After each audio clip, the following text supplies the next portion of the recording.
Corona के नए variant Omicron को लेकर नए अनुमान सामने आ रहे हैं। आईआईटी कानपुर के प्रोफेसर के बाद अब कुछ और अनुमानों में कोरोना को लेकर ज्यादा जानकारियां जाहिर की गई हैं।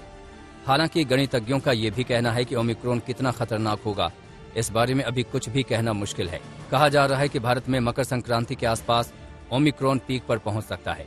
कोरोना की पहली और दूसरी लहर के आंकड़ों पर गणितीय अध्ययन के बाद अनुमान लगाया गया है कि ओमिक्रॉन जनवरी 2022 के मध्य तक अपना असर दिखा सकता है और ये तेजी से फैलने वाला हो सकता है। दूसरी लहर के बाद कैगल साइट पर दुनिया भर का डेटा अपलोड हुआ था और इससे लिए गए आंकड़ों पर रिसर्च के बाद नए अनुमान जारी किए गए हैं। इस रिसर्च का आधार टीकाकरण, संक्रमण फैलने की रफ्तार, लॉकडाउन और सोशल डिस्टेंसिंग है। इसमें देखा गया कि वायरस के म्यूटेशन से पहले तक अक्टूबर-नवंबर में तीसरी लहर आने की आशंका जताई जा रही थी। म्यूटेशन होने पर भारत में तीसरी लहर जनवरी मध्य में आने का अनुमान लगाया जा रहा है। We should be on the alert। हमें अपने आप को प्रोटेक्ट करने के लिए कुछ ही चीजें करनी है।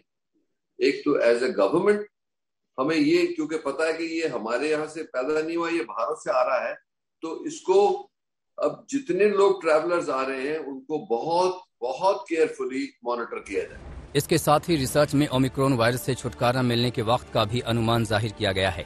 इसके मुताबिक अल्फा वायरस से मरीज को 14 दिनों में छुटकारा मिलता था, वहीं डेल्टा वायरस से 10 दिन में, और अब गणितज्ञों का कहना है कि ओमिक्रॉन वायरस से 15 से 20 दिन में छुटकारा मिलेगा। साथ ही ओमिक्रॉन के लक्षणों का भी जिक्र इस रिसर्च में किया गया है, जिसके मुताबिक वायरस के शिकार मरीज को धीमा बुखार रहेगा, हाथ पैर और पेट में दर्द, कमजोरी, थकावट होगी। वायरस आने के साथ ही निमोनिया की शिकायत आएगी, लेकिन ये कितना घातक होगा इसका पता 15 दिन बाद ही चलेगा। सबसे पहले कोरोना अल्फा वायरस के रूप में फैला था, वहीं दूसरी लहर में अल्फा वायरस 6 बार म्यूटेट होने के बाद डेल्टा वायरस के रूप में आया और अब ओमिक्रॉन 50 बार म्यूटेट होने के बाद आया है। डेल्टा वायरस 4 लोगों को संक्रमित करता था, तो ओमिक्रॉन 20 लोगों को अपनी चपेट में ले सकता है। ये वायरस इन्फेक्टिव है, ये देखा भी गया है साउथ अफ्रीका में।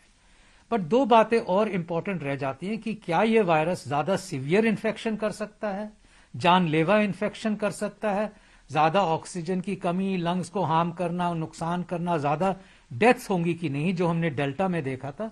और अभी तक तो यही लग रहा है कि ये वायरस माइल्ड इन्फेक्शन करता है। ये ओमिक्रॉन डेल्टा से ज्यादा तेजी से फैलता है, लेकिन क्या ये डेल्टा से ज्यादा खतरनाक है कि उससे, इसका मतलब कि क्या ज्यादा लोग इसकी वजह से हॉस्पिटलाइजेशन चाहेंगे, वो अभी नहीं कहा जा सकता।